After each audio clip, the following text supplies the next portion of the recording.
Each day as I prepare the daily dose of Darryl, I'm always wondering exactly what topic I should cover, whether it should be totally entertaining, do something wild and crazy, or really serious and straightforward, something practical.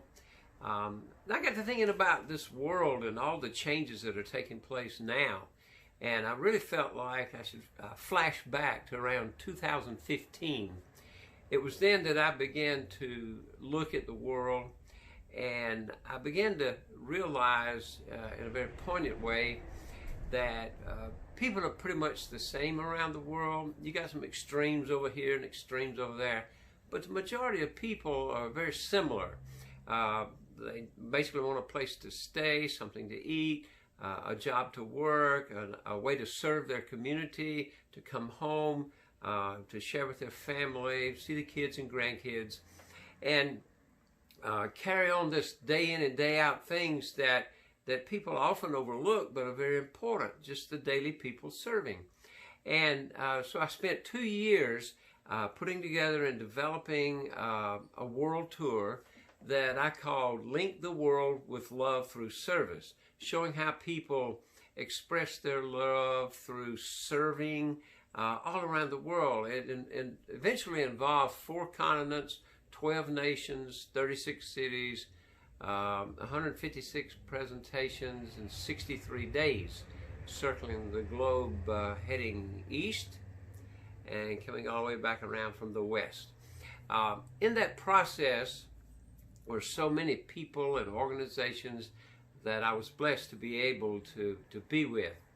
In this particular presentation today, I want to share with you just a little bit about Peebles, Scotland, and take you up into a bell tower and let you see some of the ways that people continue on traditions that help others and bring joy and things like that.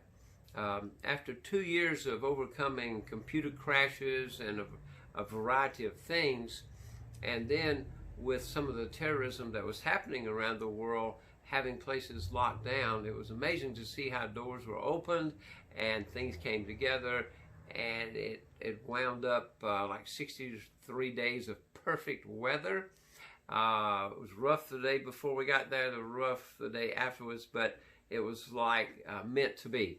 And so this is just a little snippet. Behind me, I have some things I'm going to be using. I wanted to write a book to share these stories. Since then, a lot has gone on in my life in the world, but I'm still wanting to share these stories to help encourage others, to let you know that what you're going through right here now in our community or our country is happening around the world, particularly with this COVID-19 virus and other things.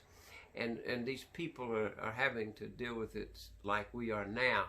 But I feel very confident that this story will continue on, and I appreciate the opportunity to share just one little nugget of it with you today.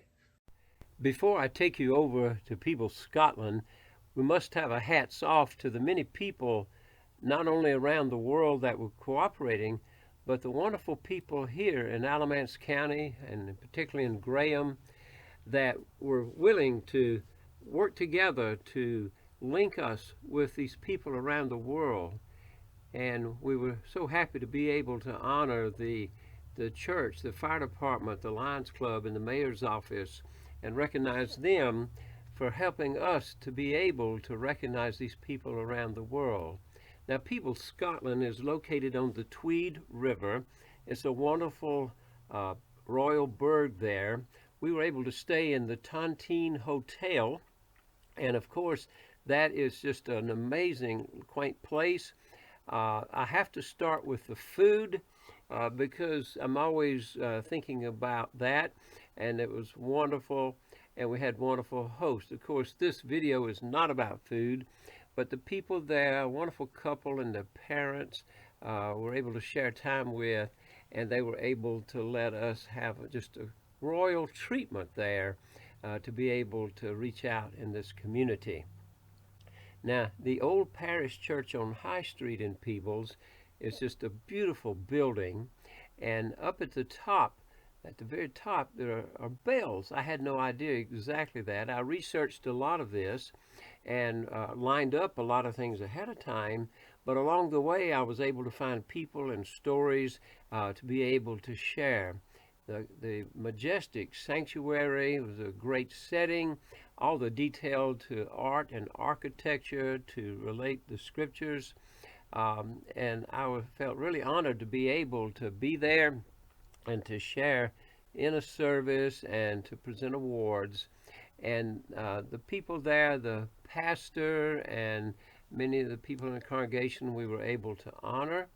And they continued to serve in that community. They sing in the choir, they play the organ, they reach out into the community. They have all kinds of activities to be able to share with others and serve the Lord there and to meet the needs there. One of the main things that I was able to do was to connect with these people and to thank them for all their wonderful years of service. An added treat at the end, I didn't realize the young lady that was playing the organ was not the one that was making the music in the bell tower. The other lady took us up to the top where we could see the mechanisms. We saw they had a sense of humor, these people. But these things, there's a little automatic thing that takes place, but these are done with a keyboard. And I had heard the bells, but didn't realize this woman for the past 10 years has been going up there 30 minutes before church and playing these bells. Now, this other gentleman, Mr. White, had done it from 1947 to 1988. And so she's following a great tradition.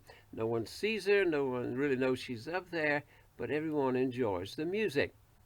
And so we were able to not only meet her, we got to play the bells, and not so well, but played them, and were able to honor her. We did not know her ahead of time, but we had some awards to present to people like that.